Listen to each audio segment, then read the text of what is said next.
Hello, my friend. It's Heather. This is the Back to Me podcast. Today, I am talking with Sally Anne Carroll, and we are talking about sustainable self care.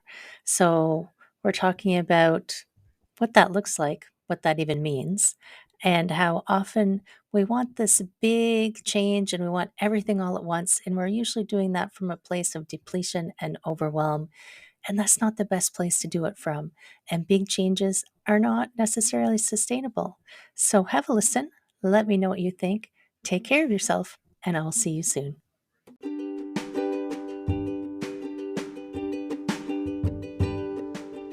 Hi, my friends. Welcome. This is the Back to Me podcast, and this is Heather, and I am super excited that you're here. You are going to hear some tips and some tricks and some ideas to help you live your happiest and healthiest self. I call it Back to Me because when you are taking care of yourself, back to me, then you can take better care of others, and we can all make the world a better place. This is Wellness Your Way, and I am super happy that you're here.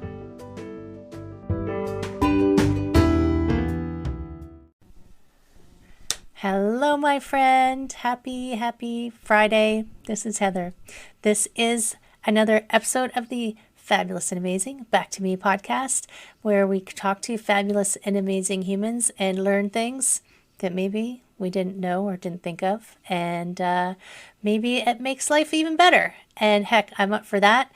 So today I'm talking with Sally Anne Carroll. And we're going to talk about some cool things, right, Sally? Yes, we are. Okay. I suddenly had a mental oh yeah, I remember what we're talking about. Sustainable self-care for busy people. That's me getting distracted. I'm totally guilty.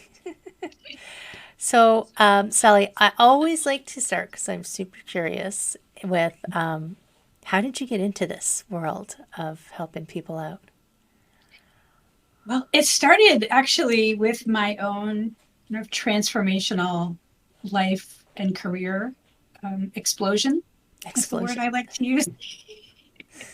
And so I made a lot of changes all at once. And actually, as a coach, I coach reinvention and sustainable success. And one of the things I learned early on is don't do it my way.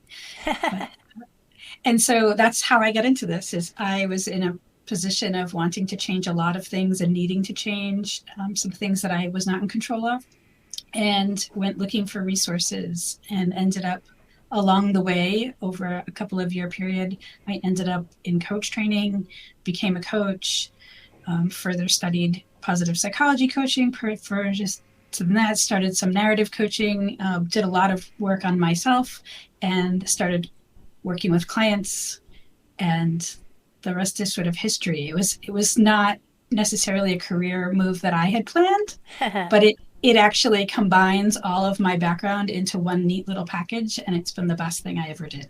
Right. Yeah, it's interesting. You don't always I didn't grow up thinking I'm going to become a coach, but when it's something that you're drawn to, you're just really drawn into it, or it's like, wow, this is it. And I'm curious because I haven't heard the term before. What's a narrative coach?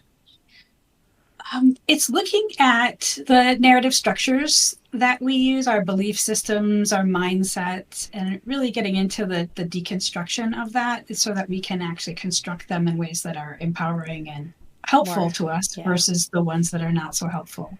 yeah. So, The we spend a lot of time telling ourselves how things are, and yes, it's not necessarily true. that's right. And our stories can fuel so much of what we do that it often can be really, really helpful to take a step back and look at what they are. Or I guess you can't always necessarily know where your story came from, but sometimes you can. Mm-hmm. And it's easier. I find them easier to rewrite if you know where they came from. Is that, what do you find that? I think that can sometimes be true, but I think that sometimes we can spend a lot of time looking for where they came from. And it can be really helpful to be in the present moment and realize here's where they are right now, and where do I want them to be? Right. And then looking at how we might rewire some of that in the present moment. Right. Yeah, I mean, I was just talking to someone recently explaining the difference, and I guess that between therapy and coaching, and that Mhm. therapy is the backwards, coaching is Yes. the forwards. It's often true. Yeah, it's often true. And it's important, I think, in some cases to really understand, what some of those the shaping forces are on our lives. And therapy is a wonderful tool for that, I think. Yeah, yeah, and sometimes they go hand in hand, right? They Um, do often. Yes. yeah, because we are multidimensional beings, and you can't carve. I'm just going to work on this piece out without it impacting the other things in life. So, yeah, that's I can see that I have worked in conjunction with that. Um, I find it interesting. So, reinvention is that what you call your program? Yeah. Well, I do reinvention coaching as part of my coaching practice. I have a 6-month program in which I partner with people. It's reinvention partnership is what I call it. And we really partner at looking through the whole piece of your life. So looking at like if there's a big change that you want to make, often it's a career change, but sometimes it's not. Sometimes it's a life transition. Often it's both, because as you just had said, and I really want to jump off on this point because I think it's Yeah, so important, is that, there isn't one little compartment, right? We don't live siloed lives. We're humans. We have one life and it has multiple parts. And so in my reinvention partnership, it's very integrated life and career coaching with a big dose of well-being. And we start from reconnection, go through my sustainable success model, and really get to the point where we can start redesigning what's next. But often people like to jump into, I think I need to change something. Like, let's design something new. And really, you need to start from the beginning and like think about the reconnection piece. Like, what is it? Why am I making this change? What's the change? How can I imagine what is possible for me? Because often we're not thinking about the possibilities. We're just thinking, I want something different. we are really good at the I don't wants, right? Yes, we I don't are. want this. I don't want this. I don't want this, and then we'll chuck those things out, but you won't Mhm. consciously choose what you do want. Mhm. So yeah, I like that there's there's a process instead of just chucking everything out and Yes. being keyless, pretty much. Although Yeah. I'm like you, I've done that, chucked everything out, and then gone, oh my God, now what? Yeah. And it's interesting how that happens, I think, because and that's a lot of where the sustainable self-care piece comes in, because when we're ignoring that sustainable self-care piece for a period of time, which can happen for in multiple scenarios in life, like that urgency to just chuck everything out seems much more up for people than if they're on more of a maintenance of taking care of their basic kind of functionality. It's And like, it's true. It's like they've gotten, when your mom used to say, I'm up to here. So mhm, it's like, I'm up to here. If your head is underwater, you're going to try and just do everything possible. And maybe you throw out things that are working, but because you're overwhelmed, you're just throwing out everything. So I like your idea of sustainable. So it might be self explanatory, but what do you see as sustainable self care? I think sustainable self-care is really, really highly individual. But the way I look at it is in a framework of there's 4 components. So it would be mind, body, spirit, and environment. And these pieces work together, right? So when I say sustainable self-care, I like to bring people back to thinking about, okay, what really fuels me in each of these areas, right?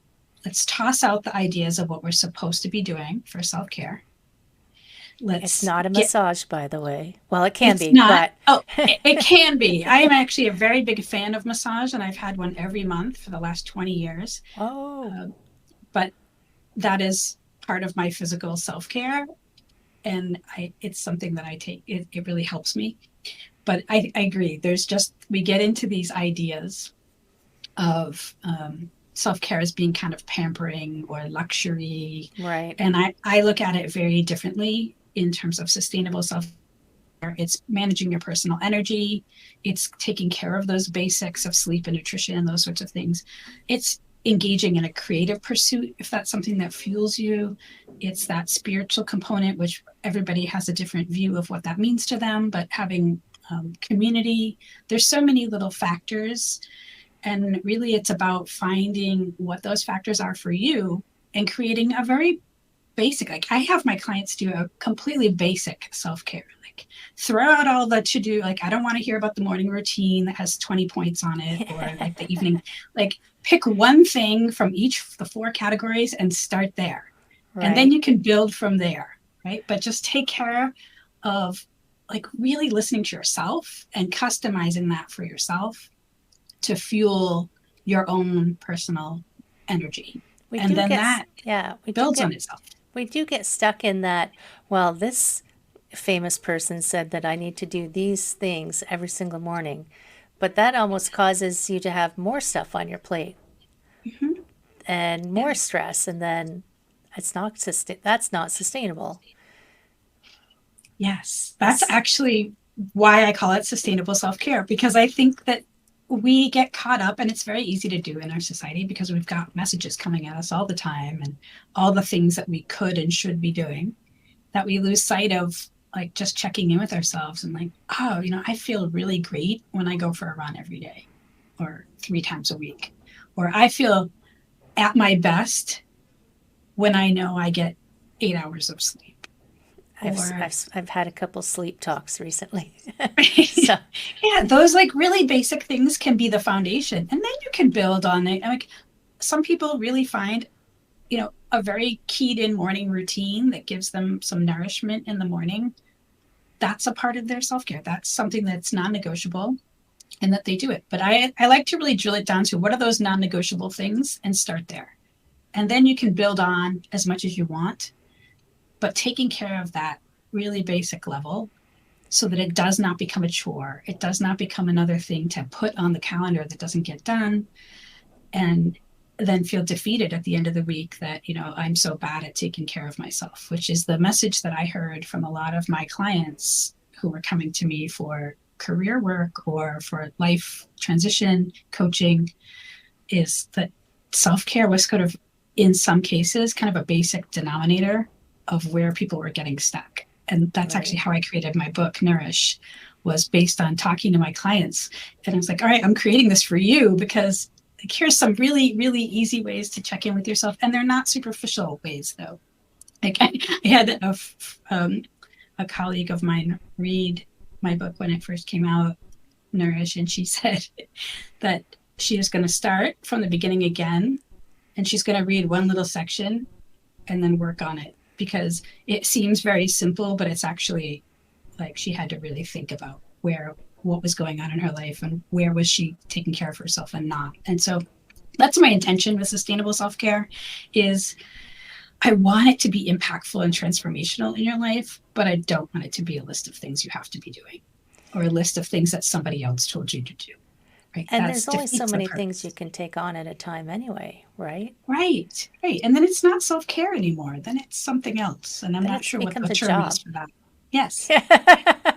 Right. Just It's adding your your job job to do list. all the things. Yes. And especially I think with women, we see, we have enough jobs. We don't need any more jobs. Oh my gosh, no, that's quite enough.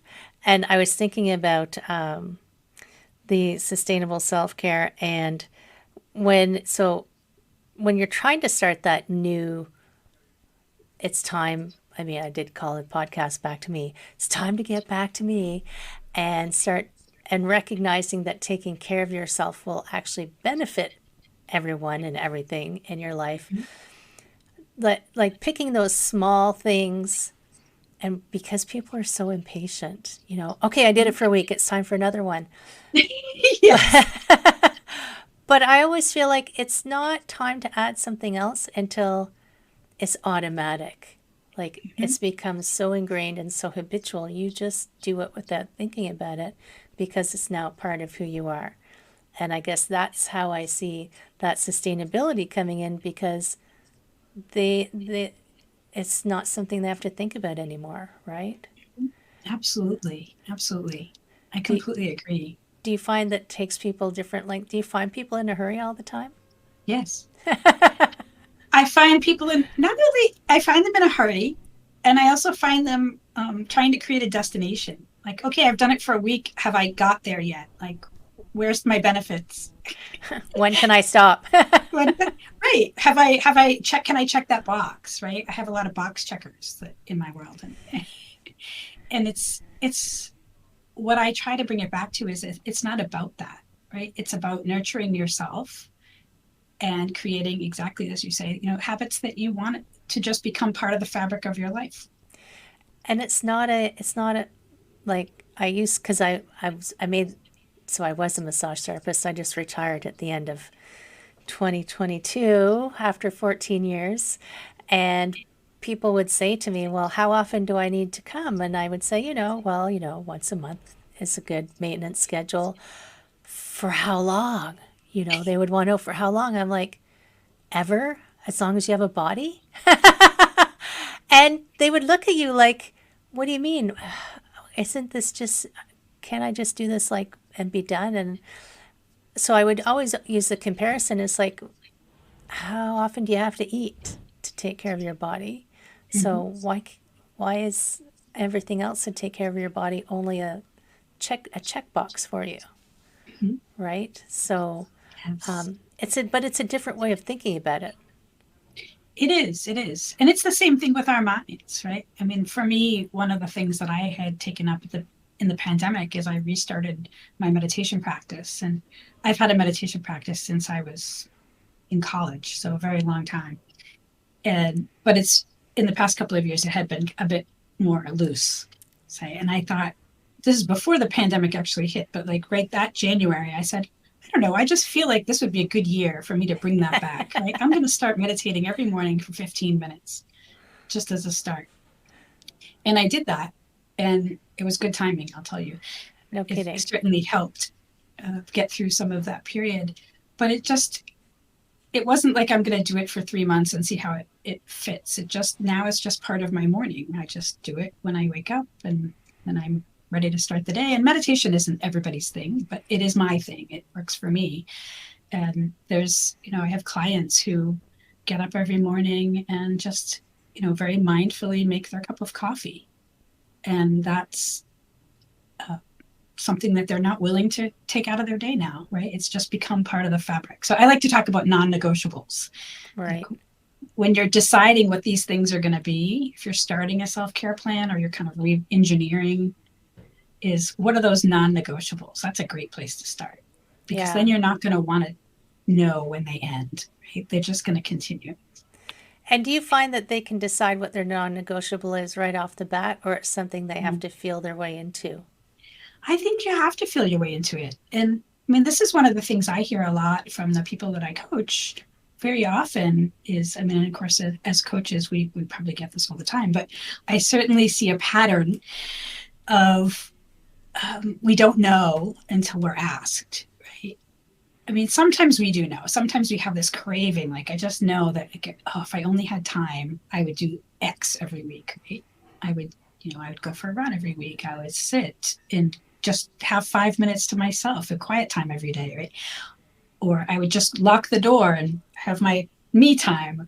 Like, some people do have in the back of their mind that thing that they just really know that they want, and I encourage them to start there.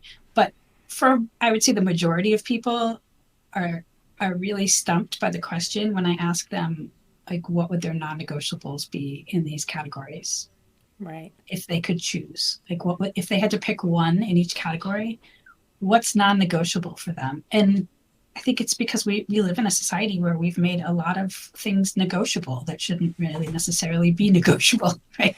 Our wellness is not, it can't be outsourced. And we've also created a world where we're so used to someone telling us what it is that we want or need Yes. Mm-hmm. that we've forgotten to actually check and see. Is that Yeah. right for me? Is that what I actually Yes. want? Or did someone tell me that? Yes. And that's Right. a big piece of it, right? That permission to just let yours be yours. I think is something that I would like to see more of in the world, because there's so much external messaging around all of these things. And it does take turning off the noise of all those things coming in. I Yeah. was listening to a coach yesterday, and the thing he says is just try it on. If it doesn't fit, take it off. And he says it's like going to the mall. I kind of like that idea. I'll try that on. Doesn't work? Mhm. Okay, put it back on the rack and try on a different one. So, Exactly. Does this look good on me or not? Yeah. yeah, like I've been teaching yoga now for 19 years. And I can tell you, when I started teaching yoga, my world, I would thought, this is the yoga. Everybody needs to do it. It's this, this, this, this. But after many years, and after being in healthcare for, you know, 16 odd years, now when people ask me, I say, there's so many kinds. Some of it just involves sitting. So you do the yoga that makes you feel good, and that's all. Mm. And sometimes it's walking. There's walking yoga, there's laughter yoga, there's restorative yoga, there's power yoga. Don't do power yoga because you think you want a yoga butt, because that's not what it's for. It's like, that's using a different part of your brain to say, to be striving. Yoga's not striving, right? And the same with meditation, because I'm also a meditation teacher. What kind of meditation should I do? The one that makes you feel good. Going for a walk with your dog. One of my clients walks her dog. That's her meditation. I'm like, that's beautiful, right? Mhm. Making your coffee can be a meditation. That's awesome. Do the one that feels like it's right. If it doesn't fit, try on something else. Yes, it's true. And I think this is really a great philosophy um, for life in general. And I talk a lot with my reinvention clients about this as well. As you're looking at what's next for you, right? Try on the possibilities, and they don't need to fit. You can adjust, and then you might adjust them. Or you might find in the process of, like, for example, I was working with someone who was convinced that she was ready to leave her career entirely and had, like, she's going to go be a coach, right? That's what she's going to do. And like a physical coach, not a coach like we're coaching, but like an Like a actual soccer sports, coach? like a sports coach, right? Okay. She's going to go be a sports coach. And that's what she really wants to do.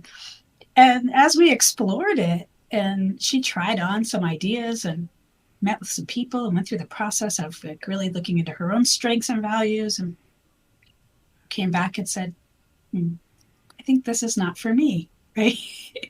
Like, it might be something I want to volunteer at, but I don't think I want this to be my work. And then this idea that we have, like, now somehow we've gone through this process, and now we've kind of turned back. That is the process, right? That's the coming back to yourself and saying, oh, wait, that's not the right idea for me, but this is. And so maybe it's job crafting your job to be more sustainable, to have more balance, to have more of the things that you enjoy doing. And it's the same thing with self-care. Right? It's this whole turning back into ourselves and reconnecting with what's right for us at this point in our life and in our work. Right? And changing Because your it mind isn't changes. failing, right? Right. Changing your mind is part of life. Like, it's part of the process. Think of it as an experiment. So Yes. you don't have to know what the outcome is going to be. You're testing it to see what the outcome is. And it is true, like sometimes you'll start something and you're halfway down, you're like, oh, yeah, no, this isn't what I want. And then you switch directions. Hopefully, you don't take too long. I mean, I Mhm. spent 15 years as a CPA. I took too long. No, not too long. It was fine. It actually, I don't begrudge my experience, but and the people that I met, but it wasn't the right fit for me, Yes. right? And when I left, I had that, oh my gosh, I don't know what to do. Mhm. And it took a little bit of finagling, it took a little bit of time to figure that out and trying on a few things. So Yeah, give we your, create identities yeah, around. oh, especially around jobs. Yes. If you're defined by what you do and your worth is defined by what you do, that's a hard one. It is. And it's increasingly encouraged, I think, to to view things that way. And it can be an unraveling and unlearning to kind of look at it from a different perspective and think, oh, well, okay, so that isn't for me anymore. And what possibilities are out there? Because the world is wide open. What else can I do? Right? I What's almost my want to next? say 6 months. Is that all? Your Yeah. program is only 6 months. Oh, it can go on and on. I mean, I don't kick anybody out, right? Thank goodness. If you want to continue on, you're welcome to do so. But I think it requires at least a 6 month period to do some of the answering to those questions. And because we're not trying to race to the finish line, right? And we Right. have to give ourselves the grace of that space and time to allow the answers to form, to figure Absolutely. that out. What is the most interesting transition you've seen, if you can think of one off the top of your head? The most interesting. Oh, there's been all kinds of transitions. Let's see. I had also an accountant who moved into personal fitness. I did that. Um, I had, let's see, an architect who moved into a completely different field of entrepreneurship. Um, Let me see who else. It's always just interesting to see, Lawyers right? have, yeah, they often want to transition. Well, and you got to Number of wonder, folks. like, I think of generationally, like Mhm. you were supposed to be a doctor or a lawyer or Mhm. something along those professions. And what if you did that and then you're like, I don't want to do this. I didn't do this for me. I did this because my Mhm. parents, grandparents, whoever said that I needed to get this career, but I really wanted to be a photographer. And someone told you when you were a little kid, artists don't make money. So, Yeah, I think Heather, that's a really common transition from I certainly have worked with a number of people who are in professional services areas or those sorts of careers that have a creative passion that really they might have pursued earlier on, but now want to do that. I think that's a really common one. I Definitely always get reminded, teachers like, as well. yeah, I always remember, and I don't know if you know this, that Hitler was actually quite a good painter. So, what if his parents had encouraged him to paint instead of go into the military? Interesting idea. Right? Not that I'm saying that, that it would be completely different or anything, because he obviously had some seeds of something. But it is interesting if you allow yourself to really be curious and follow the breadcrumb trail of what you find interesting, where it could lead you, and being open to something completely different than what you expect. Yeah. I think it happens that, well, I don't know. I mean, there's a lot of reasons why people pursue careers that are more um, Traditional. traditional or expected Mm. or part of their family culture. And there's so many different reasons. And sometimes those work out. And then it's just time to move on from a different, for a different season of our career and life. And sometimes they're just never a good fit, but we kind of struggle through them.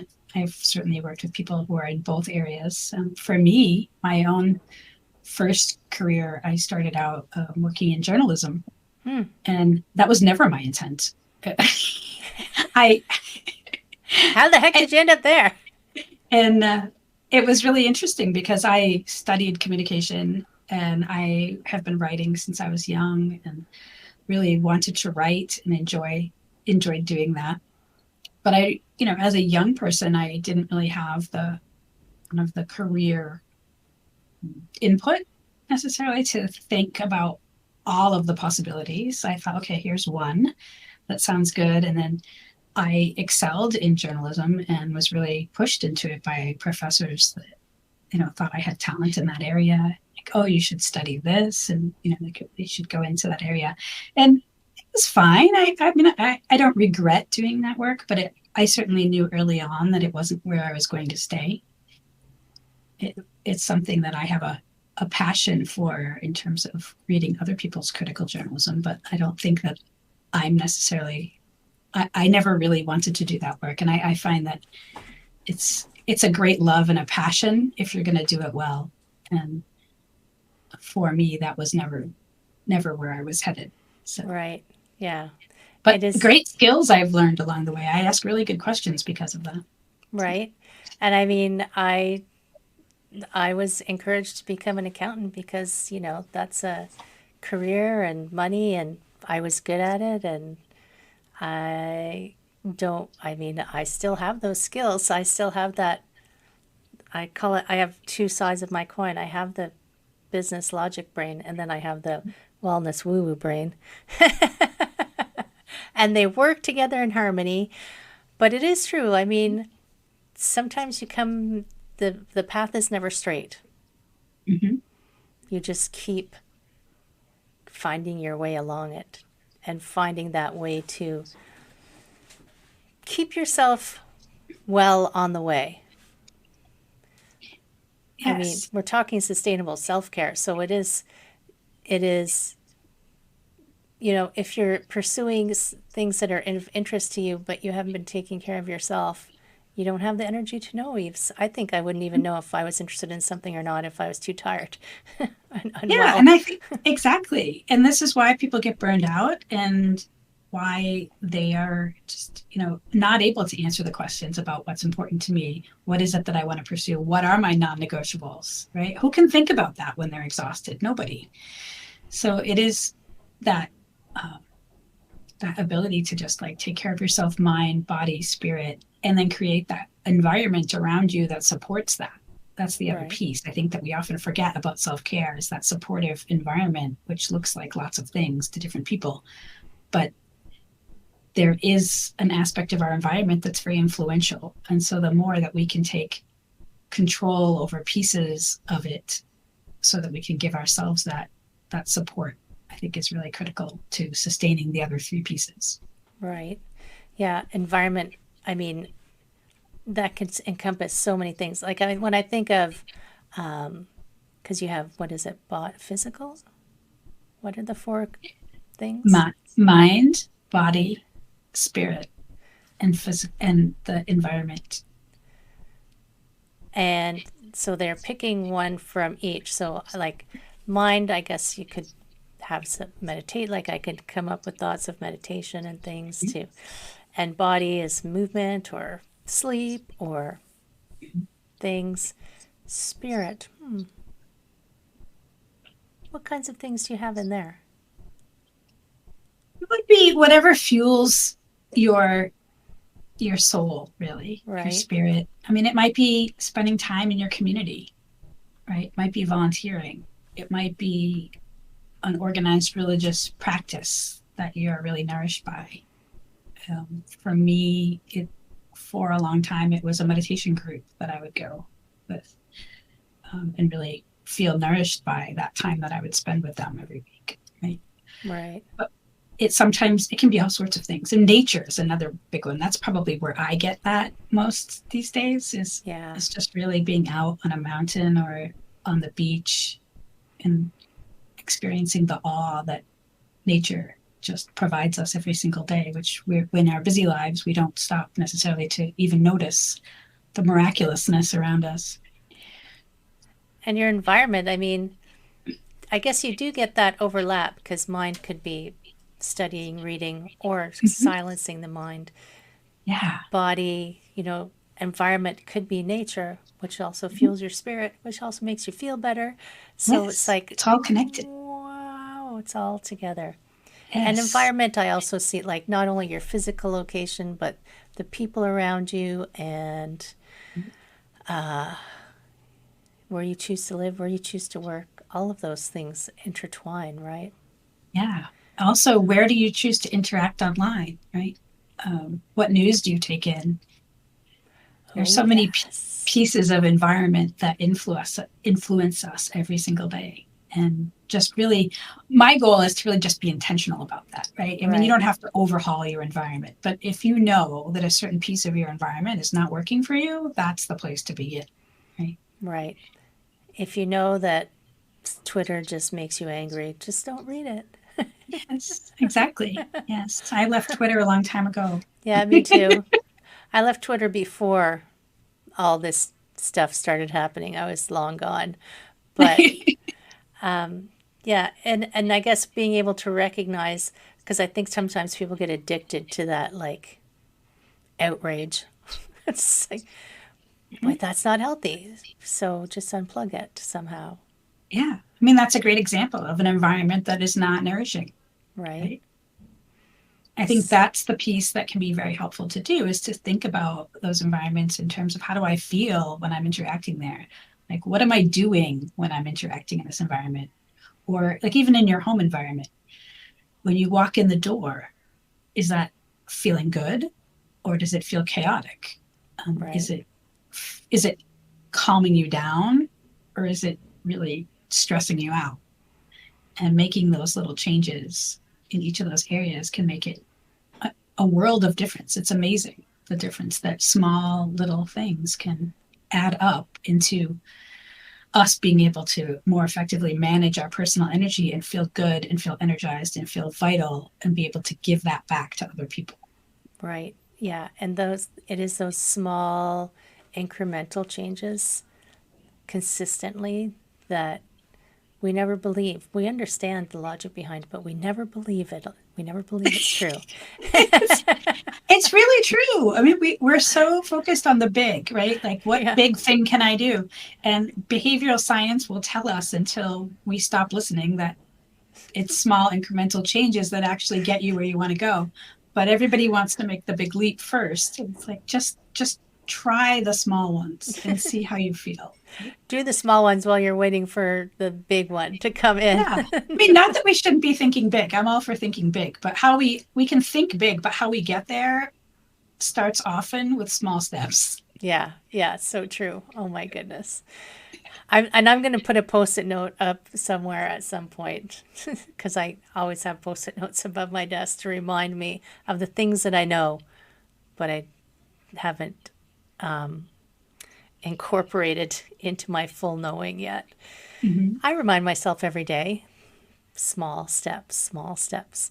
What was that Bill Murray movie with the baby steps? Baby steps to the. the Oh, right. What movie was that? I can't remember. Someone will remember and let me know later. It's like baby steps to the dock, baby steps onto the boat. Oh my goodness. That is awesome. What was the name of your book again? Nourish. Nourish. Nourish. Well, and you have more than one book. I do. My other book is called Reinvent Your Reality, and that walks through the process of reinventing and revitalizing your life and work. So it's very much a framework to use. I mean, you won't have transformed your life by the end of the book, but you'll have the tools to put to practice. That's handy. A Yeah. DIY, a DIY.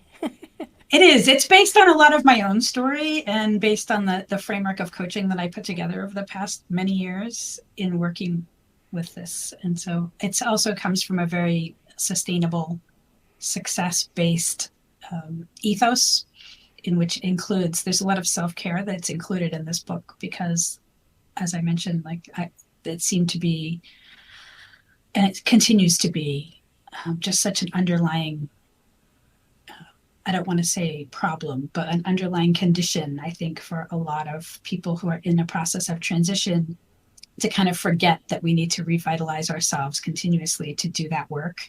Right. And I mean, we have to have a certain basis of managing our own energy just to do our work in the world as it is. And so then if we're trying to change things, we need a little bit of extra Yeah. to keep us going, right? Yeah. So true. So To true. fuel us for the journey. And maybe someday it'll become normal. Yeah, I think we're getting there. We're seeing a We are. lot more wellness. I mean, you would know, you're seeing a lot more wellness activity in the world, and I think the more people are talking about wellness, the better off we're all going to be, right? Yeah. And you can see shifting in businesses towards that. I mean, it's still in the early stages and Yeah. there'll be a stumble here and there, but you can see the movement. So I think we're moving to good things. We're moving to good things. That's I think so amazing. too. And people, so they will be in the show notes, but people can connect with you and check out your 6-month reinvention because you're taking people all the time, right? Yes, yes, I have open enrollment, and I also do sustainable success coaching. So I do both.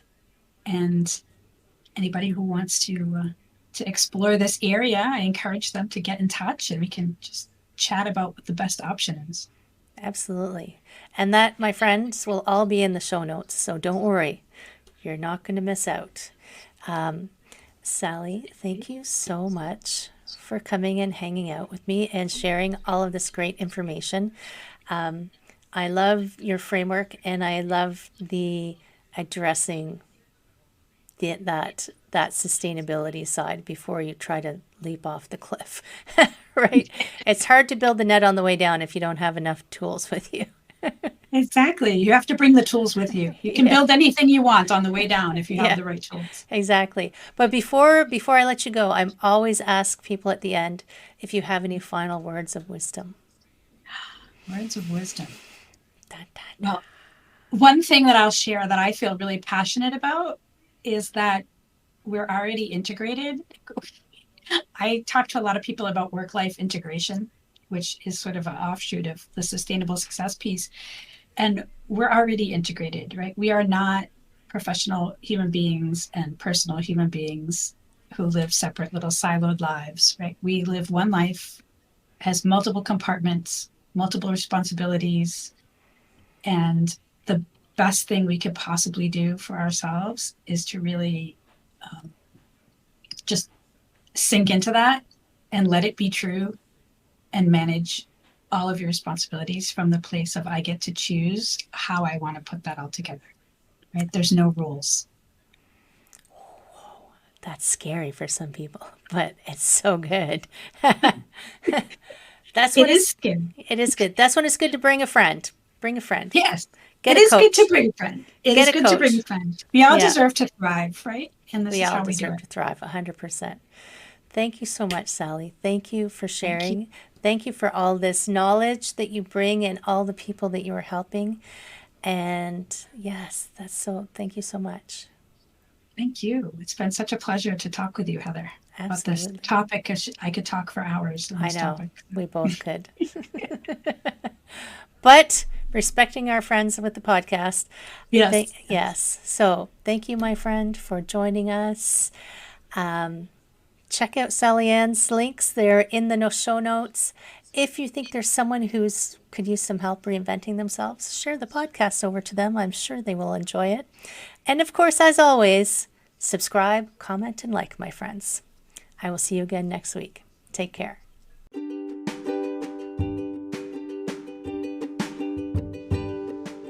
Hi, my friend. Thanks so much for listening to this entire podcast. If you found it useful and you're like me and you like helping others, please feel free to share this. Give it a like, give it a comment. If you found something useful in it, there's a chance that someone else will find something useful as well. Also, if you have any questions at all, I can absolutely help and I would love to help. You can email me at heather@prosperityflowcoaching.com. If you want more of this awesome content, you can follow me on Instagram, Heather Stewart Coaching. You can follow me on Facebook, Prosperity Flow Coaching. And I have a personal request. I want to help as many people as I can with these podcasts. And if you could give me a review, hopefully a good one, if you could share, if you could send this out into the world, I would truly appreciate it. I hope you have an amazing day. And I hope that you find your way to wellness by getting back to me. Take care, my friend.